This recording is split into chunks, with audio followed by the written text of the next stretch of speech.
Hey, good morning, everybody. Welcome to the Morning Devo with Beau. Hope you guys are good today. It is March? What is it? March 23rd today.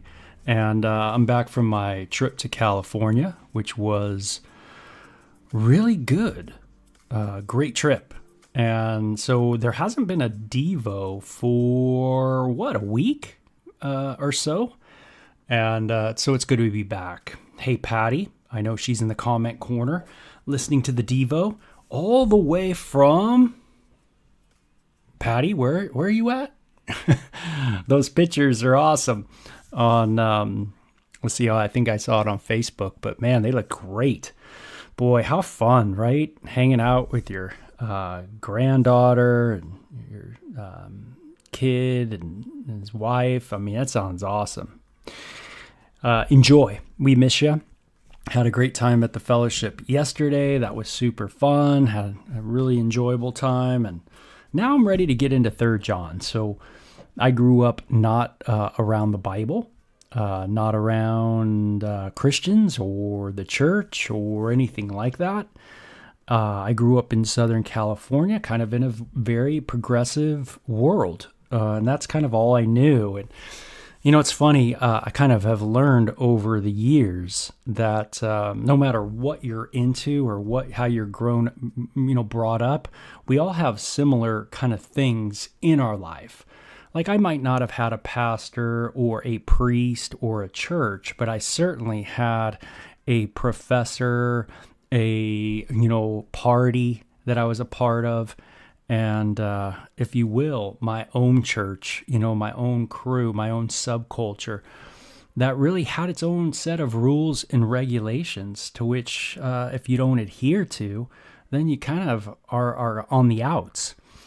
So I don't know if it was much different than what we would consider like a religious background, even though I was raised very atheistic. Didn't think about God much, didn't know anything about religions of the world. I was very, if anything, I had this spiritual kind of idea, just things that I made up in my mind, just in my head. I might have read something here, read something there, and then kind of conjured something up in the brain. It was more of a concept. That was the idea of maybe... If you do want to call it like an energy or a deity of some sort, it was more like some concept just in my brain. But then we have to ask, is our brains even functioning right? I mean, what makes me think that my own conjuring up of something is actually has any bearing on what is reality? And so I kind of, thought through things. And then one day, lo and behold, I picked up a Bible and started reading. But I was very influenced by music culture, Metallica, Iron Maiden, reggae, Bob Marley, Peter Tosh, Steel Pulse was huge, big band in my life. Okay, let's get into 3 John. You guys aren't here to hear me just rattle off stuff. Oh, Patty's in Cancun. That's right. Gosh, she got back late yesterday. Boy. So she got back to some heat, some dry heat. And I did too. When I got back from California, I noticed it was super dry, really hot. Okay, so this says the letter is from John, the elder. Okay, so he's an elder probably in the sense of an elder is like an old guy. And he's probably an elder in the sense of kind of like an overseer, someone who's kind of the wise person, in your life. And it kind of reminds me that it's good to have like a wise person in your world, someone who has some wisdom. Not everybody has kind of wisdom. Some people have like brain smarts, but they don't have wisdom. Some people have a lot of wisdom and they really think through things and can implement things very well, but they're not like super, brain smart. Like book smart, I guess the word is, right? Book smart, academia smart. So it's kind of interesting. And we all meet those kind of people, that kind of vice versa, right? Have one kind of maybe skill over another. And here John says, hey, I'm an elder. And it's good. I think this morning it's good for me to think, like, do I have someone in my life who is wise, who I could talk to, who could think through things with me? Or am I just running solo? Or am I using my spouse for everything? It's not that it's great to use your spouse to bounce off. My spouse has a lot of wisdom and I love hearing her input. But if she's the only one you're going to, right? The only person you're going to is your spouse and not someone maybe who's like a mentor to you. You might be using your spouse in a way that they were never intended to be used so much. Really, you need to have a good crew around you, as we're growing and moving forward in life. It's good to, I'm getting older, so it's like I want to be around older people. Why? Because I want to see how they do it. That's important. How do older people make it? How do they live? How do they trust in God? How do they, go, do whatever they're doing? That's important. Hanging out with a 25-year-old's cool, but I mean, I'm not going backwards. So it says, I am writing to Gaius, my dear friend, whom I love in the truth. Oh, it's cool. He has a friend. Do you have good friends? Friends in your life. Do you know what it means to be a friend? Do you know how to be a friend? Do you find that you don't really have a lot of friends? And you have to kind of ask why. Maybe you're not friendly. The Proverbs have something to say like that. Maybe you're not very friendly. Or maybe, we tend to use people. And that's hard to be a friend with someone who, if they feel like they're being used for some particular purpose or meaning. Meaning you're friends if, you do this for me kind of thing. But you're not a friend if you don't kind of, and what's being defined is kind of like you don't do what I think you should do. Or you don't agree with me on everything that I think you should agree with me with. I mean, friends don't always agree, but yet they are still friendly and friends. Maybe you're a person who talks over everybody, or you're always talking about yourself, or you're always making it about yourself. In group settings, everything is about you. You're always on the stage, so to speak. You're an actor, you're an actress. Everything's about persona and how you look and how you're portrayed and how, and a lot of us are brought up that way. You're brought up that way where you think that that's the way you need to be. And who can really toe that line, your whole life? It's a very difficult thing to want to have to measure up all the time. So sometimes it's hard for people just to be kind of real and just be okay in silence and be okay at just not being the top person. I love that John says, hey, Gaius, you're a friend. And notice that John is communicating with that person. And friendship definitely means to communicate. If I'm a friend, I'm going to reach out. So it says, dear friends, I hope all is well with you and that you are as healthy in body as you are strong in spirit. I love that. It's not just one or the other, right? It's not like, I hope you're strong in spirit and not good in body, but it's both. Am I a person who really wants to see the best in people, physically and spiritually in their life? Healthy, doing things that make out for your good, for your benefit. A lot of us grow up where we think we're, right, but really we're angry.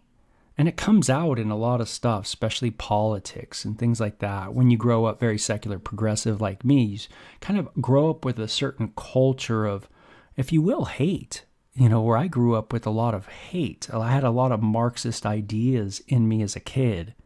So the idea was that there was the oppressed and there is the oppressor. and you have to go against those oppressors. Are you wealthy? Do you have money? Do you live in a nice house? Then you are the oppressor. You are the one that needs to be brought down. You are the hegemonical power structure that needs to be laid low. I had these interesting ideas that just were like kind of put in me. I think I got it through osmosis. Certainly my dad, but certainly my culture as well. And, it really, I might have said I was healthy, but I don't know if I was really that healthy at all. I just had a lot of anger towards people. I had no clue who they were. I would see them and judge them for how they dressed. If you dressed nice and you looked all nice and all that, then you were out. You were part of that wealthy class that needed to be brought down. So I would just measure people up. How do they look? How do they dress? What do they look like? And then bam, shoot them down right off the bat. I'm just showing that sometimes we say we're healthy, but really we got a lot of hate going on in the heart. John says, man, I hope you guys are healthy spiritually and physically. Some of the traveling teachers recently returned and made me very happy to tell me about your faithfulness and that you are living according to the truth. I could have no greater joy than to hear that my children are following the truth. John's joy, bless John, right? His heart was as an old man that you just are following the truth, meaning there is something true and there's something not true. And that following truth matters. And when truth matters, we need to kind of know it. When someone's building your house, you hope that they're doing things correctly. And when we mean correctly, we mean there's a truth that they need to follow. Meaning in math, and you need math in order to build a home, you need to know math. And you need to be able to adhere to what is true. What the numbers say, what measures up, things of that nature. If you ignore all those numbers and doing the math, then the house will probably fall apart. And so John says, hey, truth matters. And man, I've heard, and I love that. There's people that are coming to John. Notice there's a relational issue, things that are going on. Gaius and John and people that are coming to him. That's great. He's in the game. He's with people. He's not isolated. He's not just, I'm just by myself, me, myself, and I, as De La Soul once sang about, but there's a bunch of other people. There's a group of people, a body of people, and they all are doing their part. One brings the report. It's kind of the news back then, right? They didn't have the cell phone, couldn't text John. But they go and they tell John, hey, everything's going well, man. They're really obeying the Lord. They really know the truth about who Jesus is. And that's what they mean. That's what John means, by the way, by truth, is who Jesus is. And, knowing the truth about Jesus and knowing the error about Jesus. And boy, is that a hot topic today. I won't get into it, but that is a hot topic. I would just say to people, read the Bible. Just read. Please go through it. And it says, dear friends, you are being faithful to God when you care for the traveling teacher who passed through, even though they are strangers to you. They have told the church here of your loving friendship. Please continue providing for such teachers in a manner that pleases God, for they are traveling for the Lord, and they accept nothing from people who are not believers. So we ourselves should support them so we can be partners with them as they teach the truth. So this is a whole topic that is so important. Being able to be supported to be able to minister. Notice that the ministers they're busy. They're busy teaching. They're busy going from here to there. They're all about ministry. I have been so blessed. I am a part of so many different ministries. Ministries within the church, ministries outside of the church, but very involved in ministry all over the place. And I love that. My heart's on missions, far missions. My heart's on close missions. My heart's, in the church. And man, that is really cool. And what it's saying is that support people that are doing that kind of work. And that's cool. I'm not ashamed to say that I do that kind of work, that I do mission work, and I am mission oriented. I'm outreach oriented. I'm not huddling in a room where, I'm just like, it's just me, and I'm doing the work of the ministry in our little room, that kind of thing. Like, this is it. My Devo is it. This is all I do, is just do this Devo and you should support me, But I'm out there. I'm trying to find avenues, things that I'm familiar with. Hey, can I get in and spin records someplace and minister the gospel that way? Hey, could I get involved with the hockey world, the sports world? Can I get involved with punk music world or metal music world? How can I get involved with different areas that maybe I can impact through my background, guitar culture, things like that? Man, and John says, hey, don't think someone else needs to support them. You need to support them. And that's something that's important to me, not just as a recipient of someone's grace gift to me to support me, but also my gift to support others. See, it's not just a one-way road, right? Where, people give to me and I'm like, give. But it's that, hey, I give to other people. And it really makes me think this morning is, what kind of giver am I? Really, what kind of giver am I? Am I a good giver or am I a reluctant giver? And boy, John's really trying to encourage the people that these people are doing a good work. And man, you really need to be supporting them. You really need to be prayerful, and I need to be prayerful about where our money goes. Am I supporting ministries?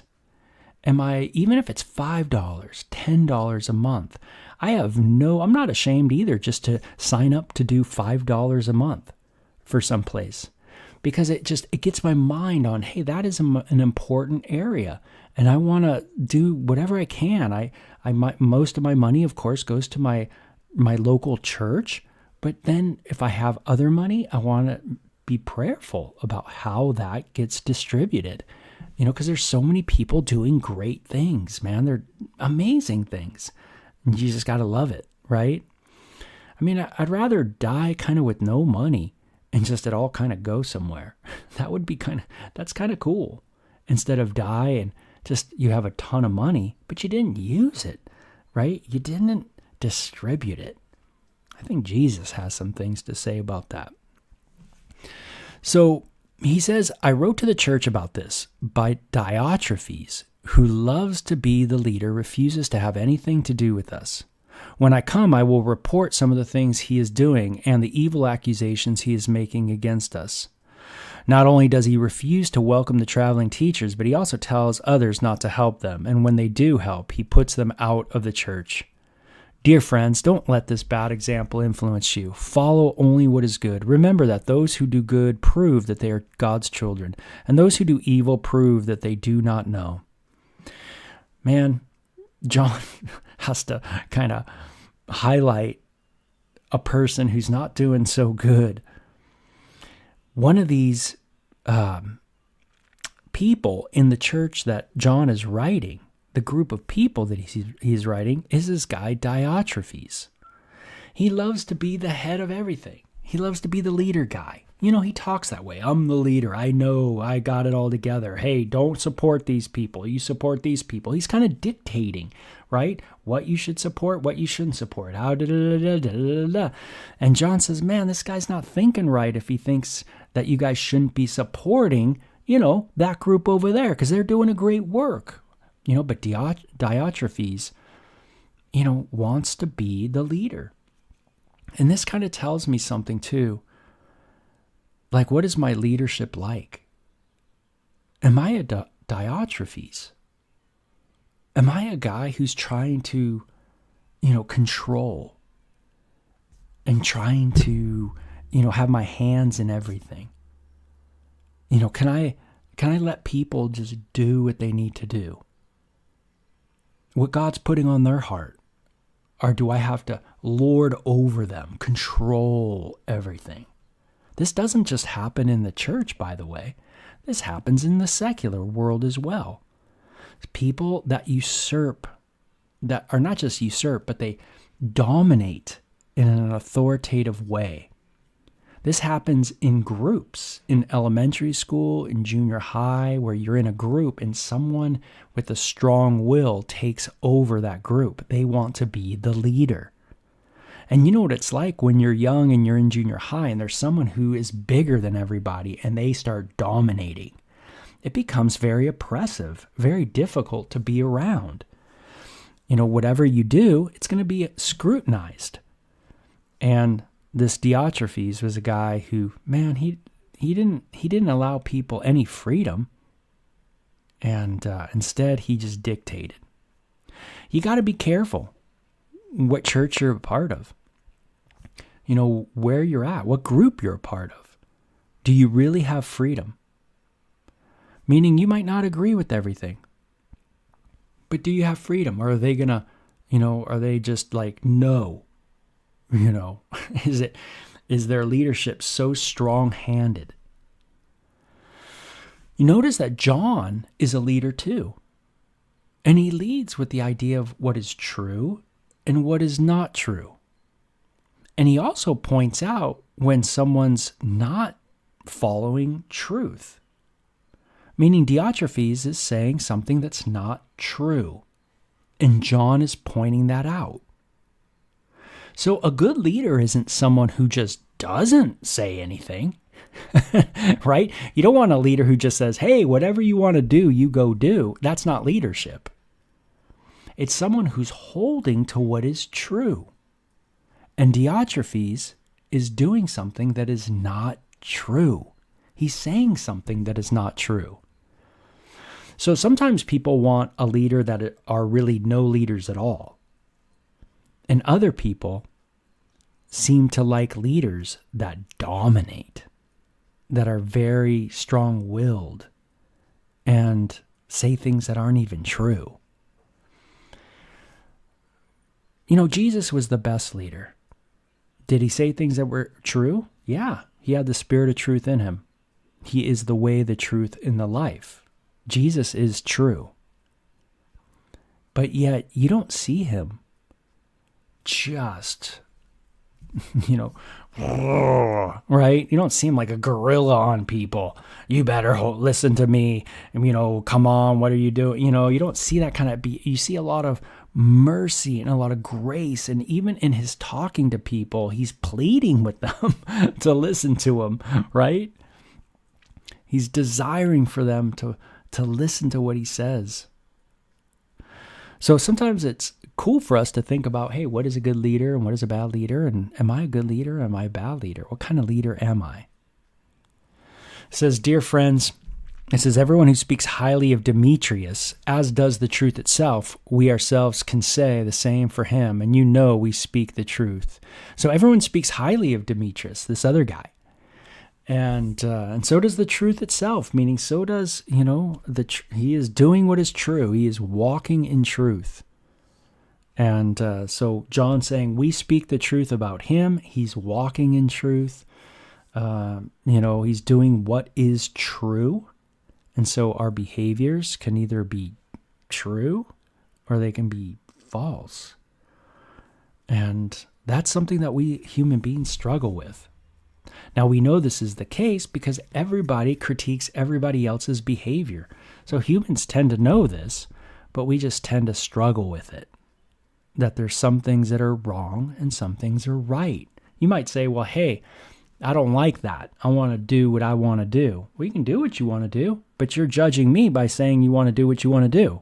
You're saying you don't like my way and that you want to do it your way. See, we can't get away from the judgment game. We just always tend to judge no matter what. It's just, is the judgment in truth or not? That's what John's trying to get at. Demetrius is walking in truth. This guy, Diotrephes, man, is not doing what's true. And so he says, I have much more to say to you, but I don't want to write it in pen and in ink. For I hope to see you soon, and then I will see you face to face. Peace be with you. Your friends here send their greetings. Give my personal greetings to each of our friends there. Hey, I can't wait to get with you, chat with you. Again, relational. It'd be weird if you're with someone and say, someone said, hey, you know what? The sky is red. And you said, no, the sky's blue. And they said, no, it's red.